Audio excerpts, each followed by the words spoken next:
Hi, this is Chords, and this is the second part of my tutorial on Lost, where I'm going to go through the synths and the bass.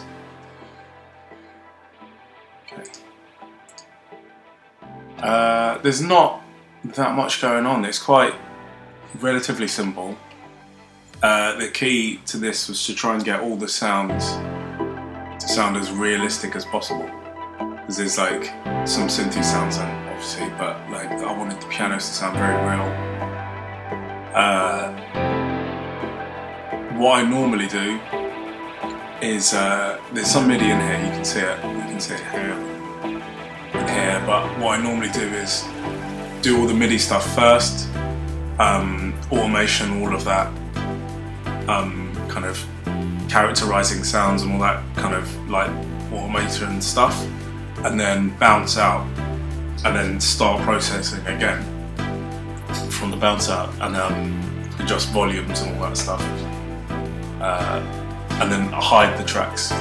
So here you've got some of the grayed out MIDI tracks. A lot of them I've still left in, but normally I would bounce them all out.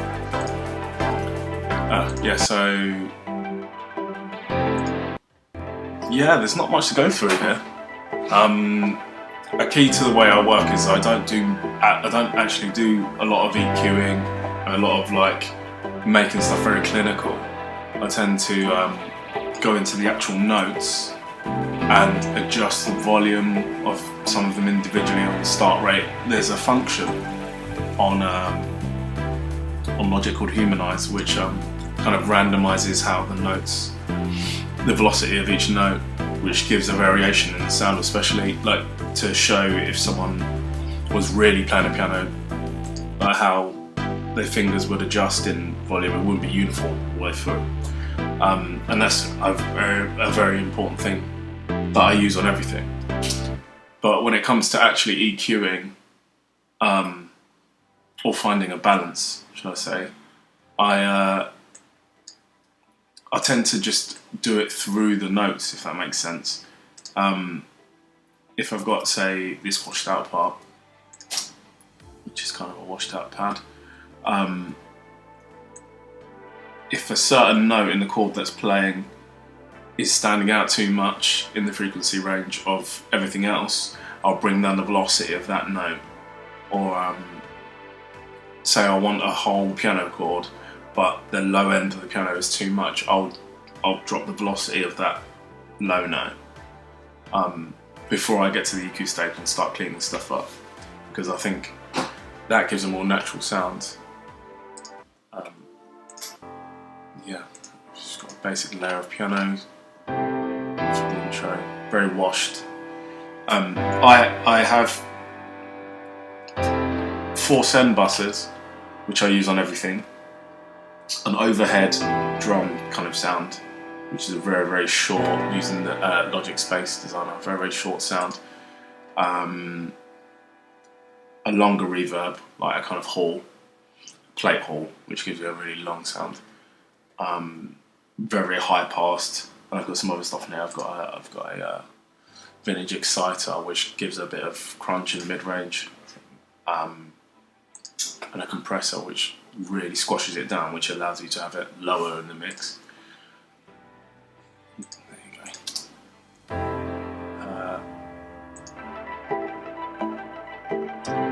A distortion channel, which is just a basic pedal on here, and that adds a crunch right in between 1 and 2K, squashed down with a tape, and that adds a real realness to some of the sounds. If you just press it up, I'll show you. I'll take this cheaper pad. So this channel is my distortion. I just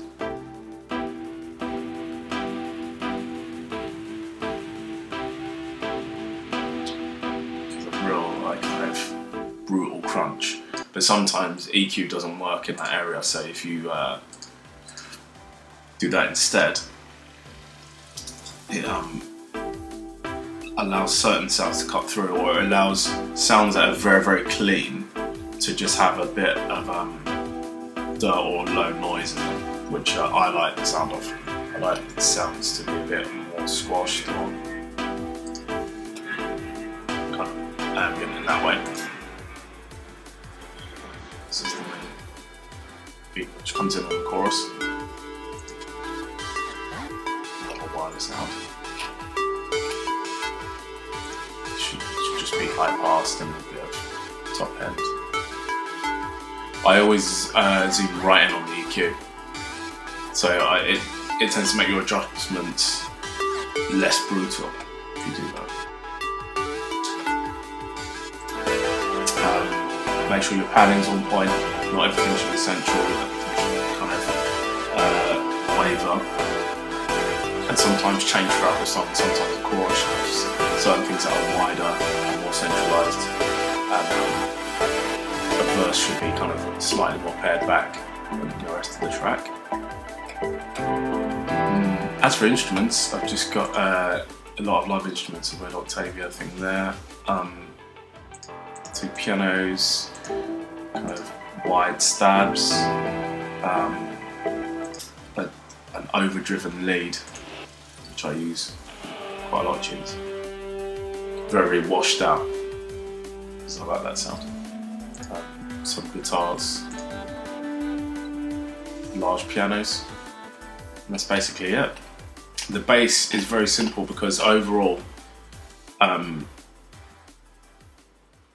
didn't want too much bass in the kind of mid-range of the track.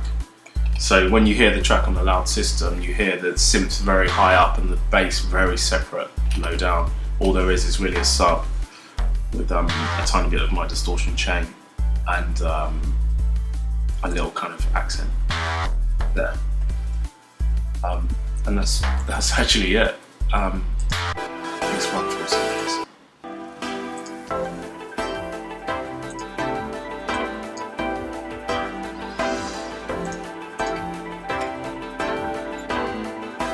Processing on this one sound up here, guitar sound. I think this might be a preset that I've adjusted inside here. This guitar amp and Sculpture. I'm a big fan of the Sculpture synth on Logic. I think you can get some really interesting sounds with it. Certain sounds have like a realness at the top end. It's like the string sounds. Good like kind of brass sounds. Basic 80s brass.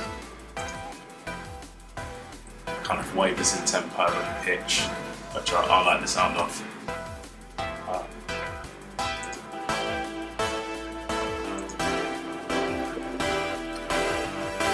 Make sure when you layer the synths they don't clash or play too much of the same thing together. I try to make these synths the notes in which they play slightly change, and like slight trills and stuff. That's what adds the realness to the back of the sound.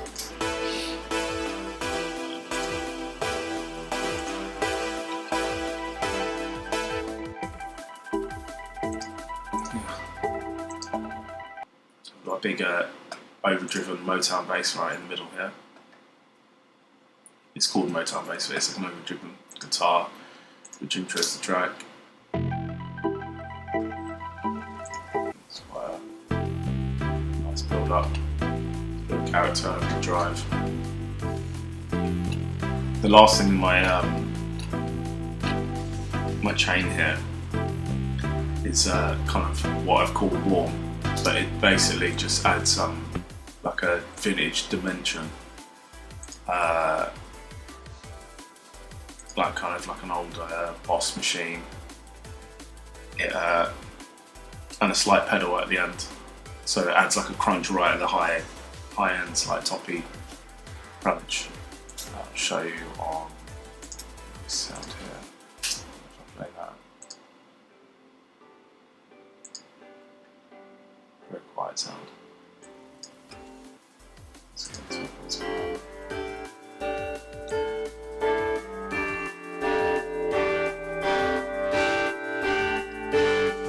So it almost sounds brutal, but in context of the mix, it really makes things kind of stand out.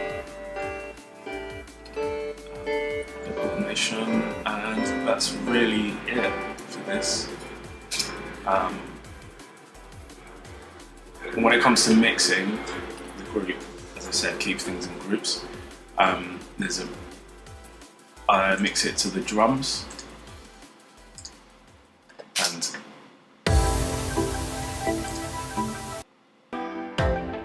know what you're working with. I use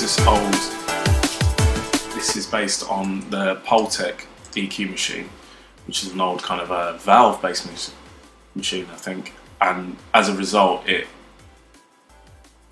you can't really go wrong with it. When you boost stuff or attenuate, it kind of does it in a really, really soft way. So it's very good for overall group work. And I just use it to just sweeten certain sounds, sweeten the effect of the synths in between the drums. So you just play the drums with your mix of synths and then just adjust it slightly.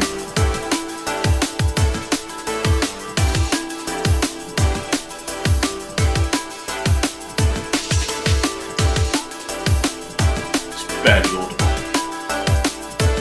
but yeah, I use that. And then this is another compressor analog emulation based on the Fairchild, which is a classic machine, esoteric machine, and that's just cutting off some of the peaks, and it does it in a very crunchy way. It breaks up in a very nice way.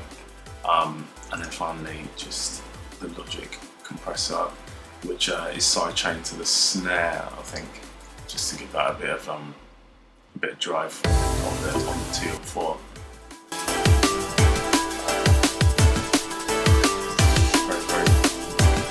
Very basic mix, but it kind of fell together very relatively easily.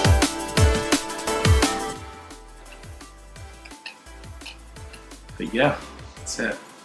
As for my mastering chain at the end, this is obviously, it all changes when I come to the pre-master stage, and I'm setting it up for the mastering engineer to do his magic. This chain is just basically, I have a vintage warmer here, which kind of picks up around 120 Hertz and boosts right at the very high end at 60k, and then raising the knees slightly, just a tiny bit, and that adds a kind of tape effect, and then just reduce the mix so it's not 100% affecting the sound on a bit of the top end cuts through. And then this API is just pumping up a tiny bit of the mid-range that this is missing. Multipressor, which kind of just balances the whole track really, brings up a bit of the bottom end because the bottom end was soft in the mix. And then finally, FabFilter Pro L limiter, it's amazing limiter, it's probably one of the best. Just keeping the very high end in check. By high end I mean the peaks. Just rains it in. Yeah, so basically, organisation, a bit of variation in your synths. A lot of automation is very important. I think everything's kind of changed. You shouldn't have like kind of 2 phrases that are exactly the same. There should be tiny changes. And just keep listening. Okay.